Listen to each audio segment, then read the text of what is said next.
Pharmacovigilance में जो basically आपका लास्ट टॉपिक है सेकेंड यूनिट का। फार्माकोविजिलेंस में हम एक्चुअली जैसे कि हमको पता है कि जो भी हमारे मेडिसिन या वैक्सीन है और जो कि ट्रीटमेंट या प्रिवेंशन के लिए हम यूज़ करते हैं, उसके बेनिफिट के साथ साथ मेडिसिनल प्रोडक्ट का साइड इफ़ेक्ट भी होता है और कई बार ये अनडिज़ायरेबल और अनएक्सपेक्टेड होता है, जिसको हम एडवर्स इफेक्ट बोलते हैं। तो फार्माकोविजिलेंस जो डिपार्टमेंट है एक्चुअल में ये इस तरीके के एडवर्स इफेक्ट का डिटेक्शन, उनका असेसमेंट और उनके बारे में अंडरस्टैंडिंग और उनके प्रिवेंशन के लिए काम करता है। तो all the medicine and vaccine undergo rigorous testing of safety and efficacy throughout the clinical trials before they are authorised for use. लेकिन चूंकि आफ्टर यूज ये हेट्रोजीनियस पॉपुलेशन में एक्सपोज्ड होता है, however the clinical trial process involve studying these products in a relatively small number of selected individual for a short period of time. और जब एक बार drug market में आ जाती है तो ये हेट्रोजीनियस पॉपुलेशन में लॉन्ग टाइम के लिए एक्सपोज होती है।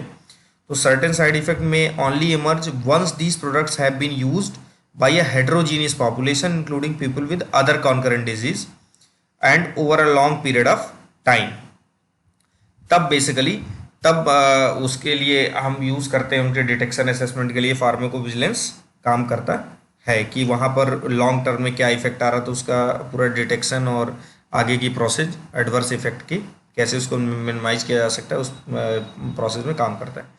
WHO फार्माकोविजिलेंस के बारे में WHO ने बोला कि pharmacovigilance pharmacological science and activities related to the detection, assessment, understanding and prevention of the adverse effect or any other drug related problem। इसका जो मेजर एम है फार्माकोविजिलेंस का वो बेसिकली है early detection of unknown safety problems, detection of increase in frequency, identification of risk factor, quantifying risk and preventing patient from being affected unnecessarily.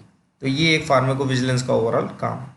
अब pharmacovigilance की जो partnership होती है बेसिकली वो पेशेंट इसमें होते हैं, जो एक पूरा एक वर्क होता है चैनल, उसमें पेशेंट होते हैं, फिजिशियन और फिजिशियन एंड एसोसिएशन, उनका public, press media, pharmaceutical industries और पॉलिसी मेकर, ये इस इतनी जगह से फार्माकोविजिलेंस के मेंबर काम करके उसकी एक रिपोर्ट को प्रिपेयर करते हैं।